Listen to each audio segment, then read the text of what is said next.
అందరికీ good morning. ఈరోజు మనం మసప్ ట్యాంక్ దగ్గర ఉన్న ఎన్ఎండిసి దగ్గర ఒక వెంకటేశ్వర ఆలయం ఉంది. ఈ ఆలయం ఒక గొప్పతనం ఏంటంటే ఇక్కడ స్వామివారు స్వయంభుగా వెలిసినారని ఇక్కడ చుట్టుపక్కల వాళ్ళు చెప్పుకుంటా ఉన్నారు. అందుకని ఈ గుడిని ఒకసారి మనం దర్శించి దీని యొక్క విశిష్టతను తెలుసుకుందామని చెప్పేసి ఇక్కడికి వచ్చడం జరిగింది. ఒకసారి ఈ గుడిని మనం అందరం చూద్దాం.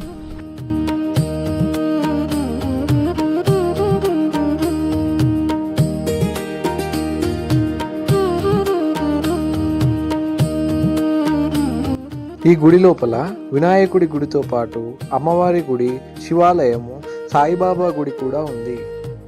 ఎంతో ప్రశాంతంగా ఉన్న ఈ గుడికి మనం వారంకి ఒక్కసారైనా దర్శించినట్టయితే మన సమస్యలకు పరిష్కారం దొరకడానికి వీలుంది.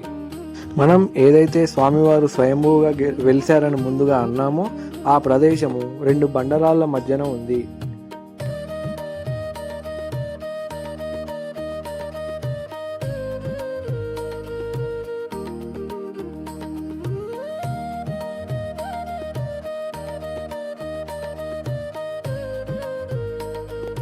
ఇక్కడ గోడ మీద వేసిన ఒక పెయింటింగ్ కళ్ళకు ఎంతో ఆనందాన్ని ఇస్తుంది.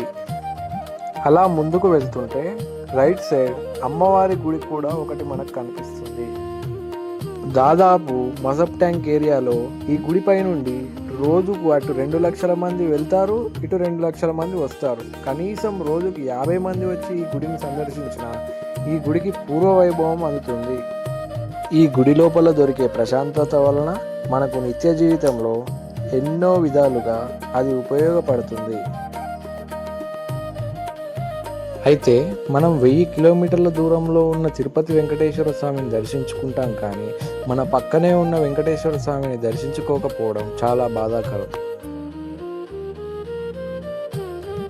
అయితే ఈ గుడిలోనే ఇంకొక పక్క నుంచి వెళ్తే అయ్యప్ప స్వామి గుడి దేదివ్యమానంగా వెలిగిపోతుంది. ఆ అయ్యప్ప స్వామి గుడి ఎట్లయితే మనకు కేరళలో ఉన్న అయ్యప్ప స్వామికి 18 మెట్లు ఉంటాయో ఇక్కడ కూడా 18 మెట్లతో కూడిన అయ్యప్ప స్వామి గుడిని పైన నిర్మించారు. ఈ గుడి యొక్క విశిష్టతలను వివరించడానికి మనతో ఆలయ కమిటీ చైర్మన్ సచిన్ గారు ఉన్నారు. వారిని అడిగి మరిన్ని వివరాలు తెలుసుకుందాం. ఈ ఆలయం గురించి వివరించడానికి మనతో సచిన్ గారు ఉన్నారు. నమస్తే. ముందుగా ఓం నమో వెంకటేశ. నేను సాయి సచిన్, శ్రీ వెంకటేశ్వర స్వామి టెంపుల్ దేవునికుంట మసప్ ట్యాంక్ ఆలయ చైర్మన్ని.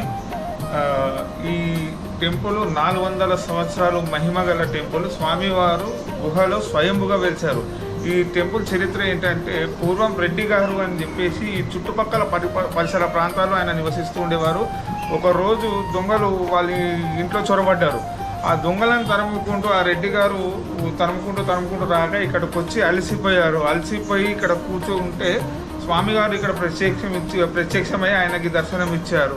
ఆ రోజు నుంచి ఈ రోజు వరకు నిత్యం పూజలతో దినదిన అభివృద్ధితో ఈ ఆలయము ముందుకు సాగుతుంది. ఈ ఆలయము వచ్చేసి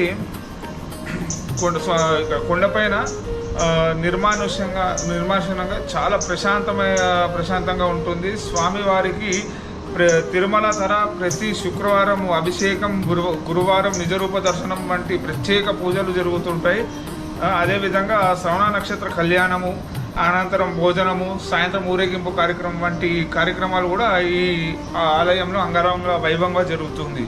ఈ ఆలయం యొక్క ప్రత్యక్ష ఏంటంటే ఏ సమస్య ఏదైనా కానీ, ఏ విధమైన సమస్య కానీ స్వామివారిని వచ్చి మనస్ఫూర్తితో కోరుకుంటే కాని పని అంటూ ఉండదు. నాకు కొంతమంది ఫోన్లు చేస్తారు, స్వామివారికి వచ్చి మొక్కుతే మా సమస్యలు తీరుతాయా అనేసి. కలియుగ దైవమైనటువంటి వెంకటేశ్వర స్వామిని మనస్ఫూర్తిగా ఏ కోరికైనా కోరుకున్నా, అది ఎటువంటి కోరికైనా కానీ, సంతాపపరంగా కోరికలు కానీ, వివాహపర కోరికలు కానీ, ఎటువంటి కోరికలకైనా కానీ స్వామివారికి వచ్చి దర్శించుకొని స్వామివారికి ముడుపు కట్టి 11 ప్రదక్షిణాలు చేస్తే 21 రోజుల్లో ఆ కోరిక నెరవేరుతుందని భక్తులకు ఒక అపార నమ్మకం. చాలామంది చెప్పారు, స్వామి మాకు ఇట్లా వీసా ప్రాబ్లం ఉంది, వీసా అవ్వట్లేదంటే మా పంతులు గారు ఇట్లా ముడుపు కట్టమని చెప్తే ఆమెకి 21 రోజుల్లో వీసా వచ్చింది. ఆమె సంతోషంగా వచ్చి స్వామివారికి అభిషేకం చేయించి వస్త్రాలు సమర్పించి పంతులు గారికి దక్షిణ సమర్పించుకొని వెళ్ళినటువంటి చాలా ఎన్నో ఉదాహరణలు ఉన్నాయి. కావున ప్రతి ఒక్కరికి కూడా నేను చెప్పేది ఒకటే, భక్తితో మనస్ఫూర్తిగా ఆ కలియుగ దైవమైనటువంటి వెంకటేశ్వర స్వామిని మొక్కండి. మీకు ఎటువంటి సమస్య అయినా కానీ ఆ స్వామి మీకు నెరవేరుస్తారని చెప్పేసి ఈ వీడియో తరఫున మీకు తెలియజేస్తున్నాము. అదేవిధంగా డిసెంబర్ 30 తారీఖున వైకుంఠ ఏకాదశి వస్తుంది. పోయినసారి అపారమైన జన సంరక్షణ జరిగింది. అంటే గత సంవత్సరం వైకుంఠ ఏకాదశికి అత్యంత వైభవంగా భక్తులు వచ్చారు. అదేవిధంగా గుడి కూడా అత్యంత వైభవంగా అలంకరించుకొని స్వామివారు అందరికీ కూడా దర్శనం ఇచ్చారు.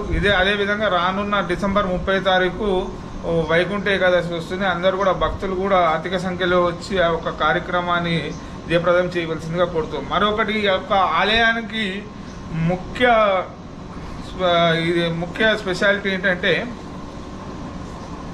ఇరు తెలుగు రాష్ట్రాల్లో 365 రోజులు వైకుంఠ ద్వారం తెరిచి ఉంటబడుతుంది. మీరు చూడొచ్చు, 365 రోజులు వైకుంఠ ద్వారం తెరిచి ఉంటుంది. స్వామివారిని వైకుంఠ ద్వారంగా 365 రోజులు కూడా దర్శించుకోవచ్చు. అదే ఇంకొక స్పెషల్ అట్రాక్షన్ ఈ టెంపుల్. ఓం నమో వెంకటేశ్వర.